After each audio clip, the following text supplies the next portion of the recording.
A lot of it's like voodoo, you know? If you have to like sacrifice a chicken every time you make a cup of coffee, if that's good for you, man, I'm not gonna get in the way.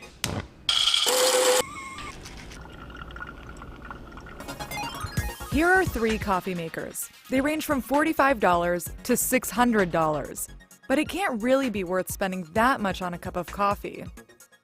Or can it? I'm out of coffee. You're out of coffee. Isn't that wonderful? Out of coffee? There are many factors beyond just the coffee maker that add up to a great cup of coffee. Choosing freshly roasted beans, grinding those beans to the right level, infusing the grounds with water before you brew, hitting the right water temperature, and equally important, choosing clean, good-tasting water. Your morning cup is actually one big science project. I know, I'm like, hey. Brian made fun of those who might sacrifice a chicken to get the perfect cup, but he might actually be one of those people. He spends his days reviewing coffee makers and brewing and drinking a lot of coffee. Something that's so addictive about it and so comforting, and it helps you get through, your day and just makes, life just a little bit easier. No matter what kind of coffee you have, there's a correct way to make it. There's so many complex organic compounds in there. If you brew too much or brew too long, or if your coffee's been roasted really dark and you let it leach too much out, then you're gonna get something bitter. It's like a balancing act. You wanna get just enough to get complex flavor and not too much. Otherwise, you will just get extremely nastiness, really. So if you spend a ton on an expensive coffee machine, can it help you get those things right? Or make your coffee even better? Now let's take a look at those 3 coffee makers, which are all at very different price points. You'll find Chemex's $45 coffee maker in a lot of coffee shops. People love this thing thanks to its simple design, its bamboo waistline, and its brewing method. It makes a clean-tasting, clear cup of coffee. Also, just look at it. It's freaking gorgeous.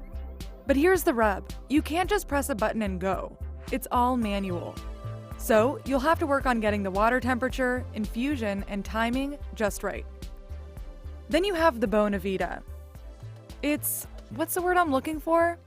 Utilitarian. It doesn't have a fancy design or scheduling features.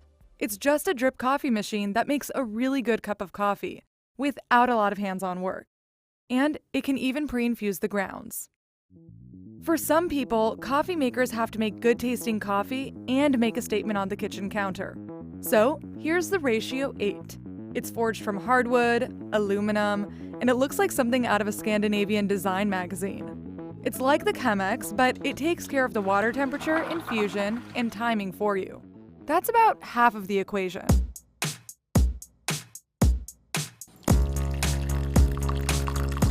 I tried the 3 cups of coffee from each of these machines in a blind taste test. If I had to give my best guess, even though it's going to be completely wrong, I would say that that's from the Chemex, that's from the ratio 8, and that kitty cat is from the Bonavita.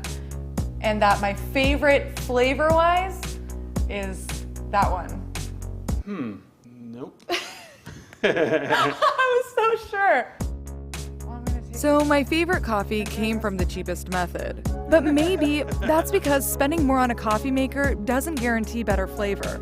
It's the steps you take before the brewing process begins that distinguishes a good cup of coffee.